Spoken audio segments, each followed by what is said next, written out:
pulling the boys of the wild boar soccer team out of the cave. Already we can report today that 4 boys have been removed and were safely taken to the hospital.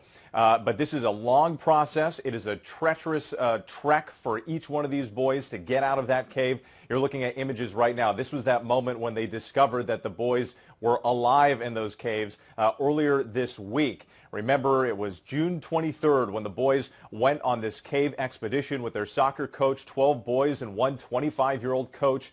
The rains came through, flooded the cave, and the boys and their coach had to retreat deeper into that cave, about 3 miles, when their exit was cut off. Now we have an international multi-agency effort, the best divers from around the world entering the cave in what is called a buddy system, working with the boys. They had to train them for a few days to get them ready for this arduous journey back out to safety.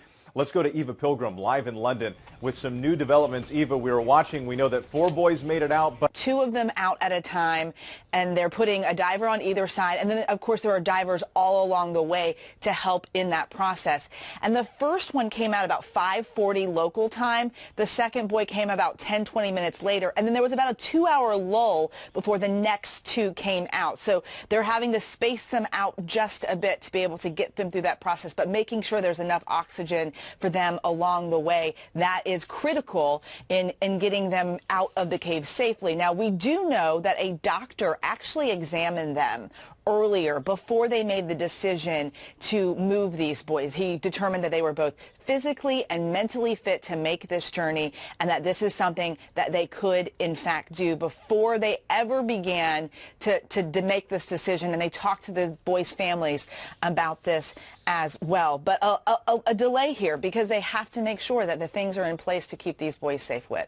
And Eva, I want to talk a little bit more about the build-up to this decision to go in and start extracting the boys from this cave, because there were a few ideas that never really worked out. There was an idea of cabling in an oxygen line so they can essentially oxygenate the entire cave system from where the boys were 3 miles in along the way to get out. But they said that wasn't feasible. They also talked about drilling holes and maybe find some way to get them out through one of the boreholes, similar to what we saw with the Chilean miners. But instead they decided to remove the boys from the exact same way they came. And there was a reason for that, mainly the weather and the concern about more rains further flooding the caves. What can you tell us about the decision-making process that went into saying, you know what, today's the day we're going to move the boys out? Well, they looked at the fact that they don't have this infinite amount of time to get these boys out. They examined all of the options, going from the top, digging down, drilling down, seeing if it was stable enough to be able to drill down and then bring the boys up. That wasn't something that was possible to do. And in some of the locations, it would have taken an eternity to get to them.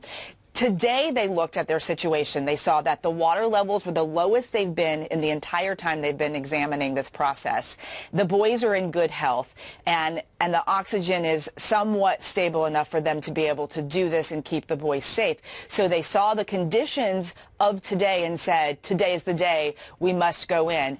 And tomorrow, before they decide to actually go back after more boys, they will, again, the fact that these boys, went into that cave, it was the beginning of monsoon season. When we were first covering this, the officials in that area said, yes, it is monsoon season, but we've never had rain and flooding like this in these caves before. And those boys had been in that cave before, many of them, and this coach had taken his team into that cave before. This was supposed to be a team building exercise. This wasn't something that they weren't accustomed to. This was something that quickly got out of hand and was not what they expected. Yeah, that coach has been seen by some as both a hero and a villain a little bit in all of this. Some people criticizing his decision to take the boys in there. Some of the boys told us that they would go in the caves and sometimes not even tell their parents. Because of that, once they come out, of course, they're going to be examined for post-traumatic stress disorder, but we know that the rest of the children won't be even attempting to come out. The divers will not be going in for another 8 or so hours when it is daylight. And we've heard that it is possible that the children who come out tomorrow might be wearing shades to shield their eyes from the sun because they haven't seen it in so long. But truly fitting in a sense. If you think about it, they're all rock stars for having endured so much for so long. Whit? Adrian, and you can't help but think about the family.